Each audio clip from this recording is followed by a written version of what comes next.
हाय नमस्कार मित्रांनो, मी पूजा. पूजाची दुनिया या चॅनलवरती तुमचं खूप खूप स्वागत आहे. तर लग्नाचा हा दुसरा पार्ट आहे. तर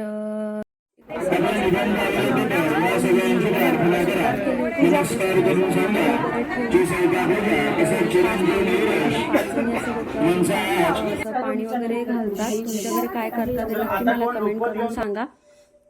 प्रत्येक गाव ठिकाणची पद्धत वेगवेगळी असते आणि मग ते हे कपडे नंतर घालायचे वगैरे नसतात, असं काहीतरी असतं. तर ह्या सगळ्या माझ्या मावश्या, वहिन्या, आत्या, मावशी अशा सगळ्या जणी होत्या. तर मला जास्त काही शूट करायला मिळालं नाही कालच्या व्लॉगमध्ये, पण मी काही जास्त शूट केलं नव्हतं कारण मला शुभ्राला मोबाईल द्यावा लागतो आणि कोण शूट करायला पण जास्त नव्हतं तिथं. जसं जसं थोडं शूट करता आलं तसं तसं मी केलं. आणि इकडे सगळ्यांचं लवकर आवरावर करून घ्यायची होती कारण 1चं 12:30चं लग्न होतं. लवकर आवरायचं होतं आणि मी पण आज फर्स्ट टाईम पार्लरवालीला केस बांधायला सांगितली होती. मी कधी असं काही करत नाही, पण फर्स्ट टाईम केलं होतं आणि फक्त 100 रुपयामध्ये तिने मला केस बांधून दिले होते. आणि मग नंतर वर निघाला होता आणि मग मी असं काही मेकअप वगैरे काहीच पावडर वगैरे लावली नव्हती ना, म्हणून तशी माझी स्किन दिसत होती.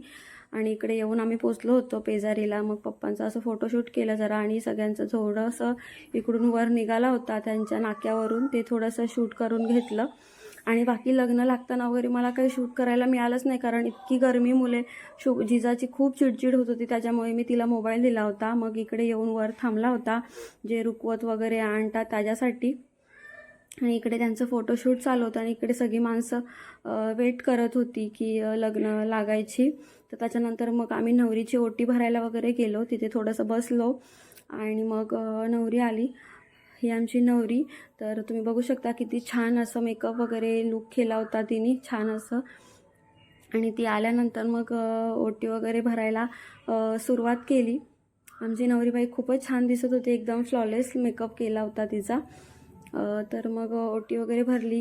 आत्ताच म्हणजे लग्नाच्या अगोदर जी ओटी भरतात त्याच्यामध्येच फेरवी आणि गळ्यातलं जे सर असतो तो घालतात, ते झालं. आणि नंतर आम्ही नवऱ्याकडे आलो तर नवऱ्याचं पण रुखवत चालू होतं. त्याच्यानंतर मग त्यांनी त्यांचं आटपून घेतलं आणि दिवसभरात मला काहीच मी शूट केलं नव्हतं. डायरेक्ट संध्याकाळी विदाई के टाईम शूट किया था. तर आमची नवरीबाई खूपच रडत होती आणि तिच्या घरातले पण खूपच रडत होते. पण एवढं बघूनसुद्धा माझं मन एवढं का असं झालं होतं मला माहीत नाही, पण मला रडायलाच येत नव्हतं. असं म्हणतात की सगळे लोक रडतात, पण मला रडायलाच येत नव्हतं. तर मग असं तिचं बिदाईचं शूट वगैरे थोडंसं करून घेतलं. त्याच्यानंतर मग आम्ही घरी आलो. कपडे वगैरे मी चेंज केले होते पटापट.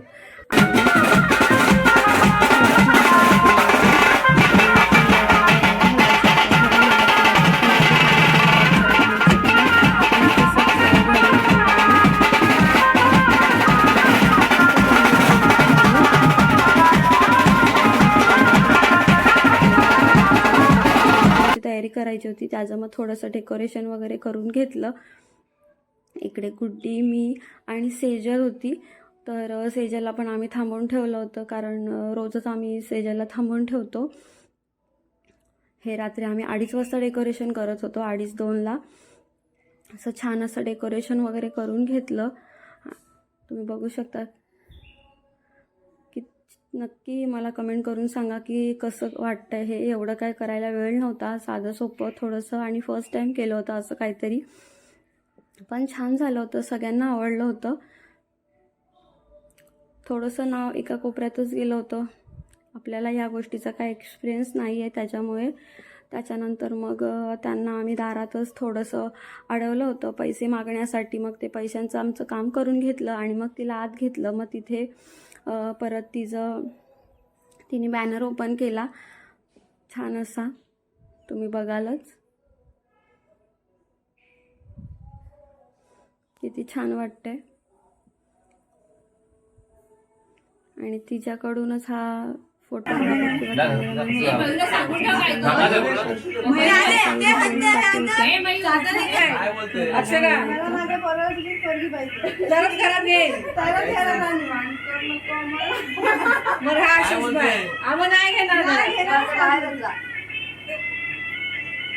देशील तर लोक सोडणार जैन बोलते घेईन. हा बरं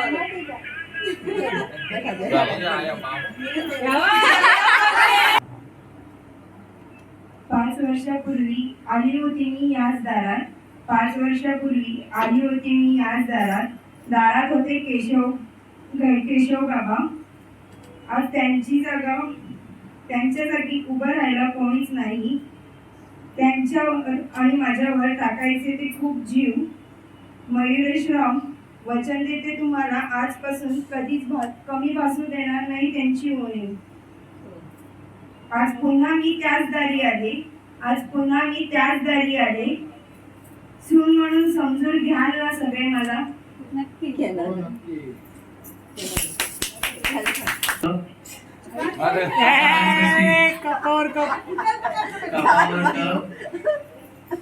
कपाखाली बशी पूजा माझी बिचारी गरीब गाय आळशी तुम्ही चुकीचा विचार केला. त्याच्यानंतर मग तिचा गृहप्रवेश वगैरे करून घेतला.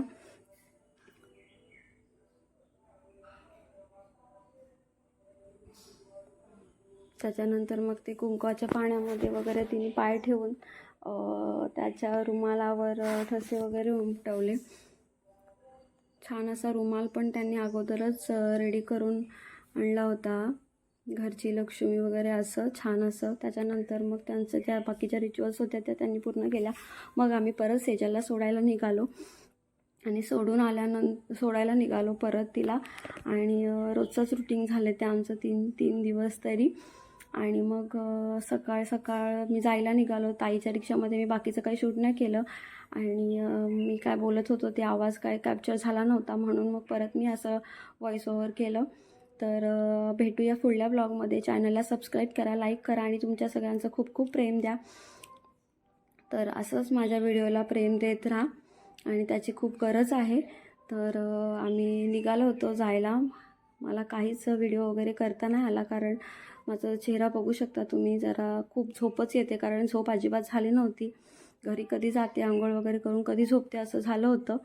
आणि मला परत भाईच्या लग्नाला पण हल्दीला वगैरे जायचं होतं, म्हणून मला काहीच शूट वगैरे करता नाही आलं. इथपर्यंतच एंड करते.